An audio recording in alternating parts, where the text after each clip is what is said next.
Sharon from Acrylic Art by Sharon, and welcome to my channel. Today I'll be making a resin crystal using this mold. The mold is from Juliart Studio. Here's the information that was on the packaging.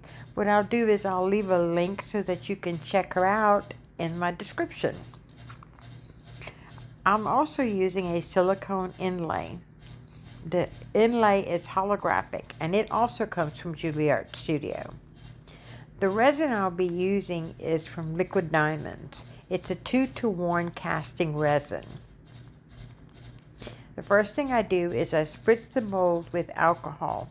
What that does is it keeps the bubbles from clinging to the mold edges. I'm also using a light blue alcohol ink from Let's Resin.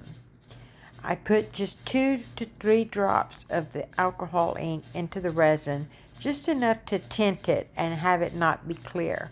I find the light blue tint keeps the light from passing through the resin piece and therefore reflects the colors back. I mean, you can leave it clear if you want, but I find that tinting it this light blue gives it so much more color. Okay, the first thing I do is I pour just enough resin into the mold that will fill just the cavities. I don't want to flood the mold just yet. So put just a little bit in there and then swirl the mold around so that way each little cavity is filled. And you can watch the bubbles and pick them out, or you could do like I'm doing here and tap it on the table. It'll help the bubbles release from the mold edge and come to the surface. Then after I'm satisfied there are no more bubbles, I will finish filling the mold, but don't fill it all the way to the top.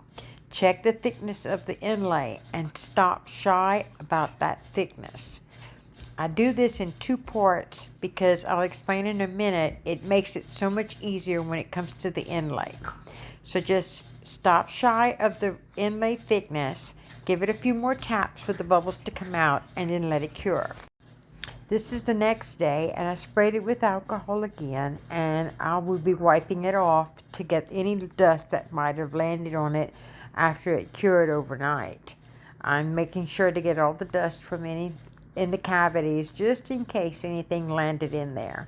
I also am wiping off the inlay, but just be careful and wipe gently. You don't want to scratch the holographic effect off.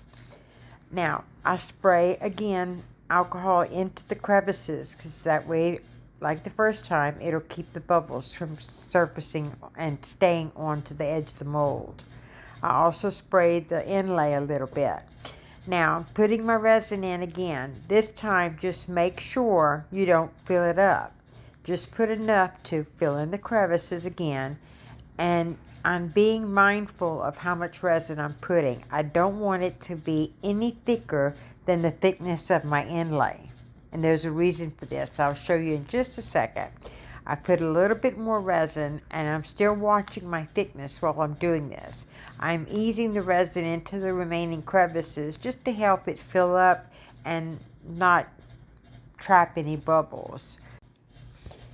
After filling it, I'll wait a couple of minutes just to make sure that there are no trapped bubbles. Now, I'm going to check out the inlay, make sure there's no trapped dirt or anything on it.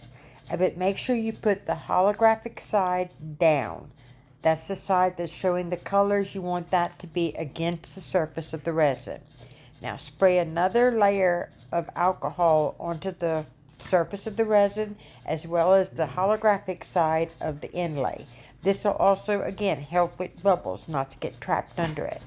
I turn the inlay to where it's like folded in half, and then I lay the center down first and then ease it down on each side. Now here's where it comes in handy to only have enough resin the thickness of the insert. You could push it down all the way down to the cured resin part. That way you don't have to worry about the resin flooding over on top of your inlay. It's just going to sit there and it'll cure around it. Here's the next day. And look, I have no resin that is over the edge of my inlay. So I don't have to worry about picking off the resin and trapping my inlay in the resin. Now just work the edge off with your fingertip, being careful not to tear your inlay. And it came out nice. It's reflecting the colors very pretty. There we go with the light. Now just gently work the edges off your casting. Be careful not to pull too hard because you don't want to tear your mold. If you take care of it, it'll last you for a long time. And here it is. See how pretty that light blue reflects the colors? I love it. I hope you enjoyed the video, and if you did, please like and subscribe. It'll really help out my channel. And ring the bell if you want to see more videos from me. Thank you and take care.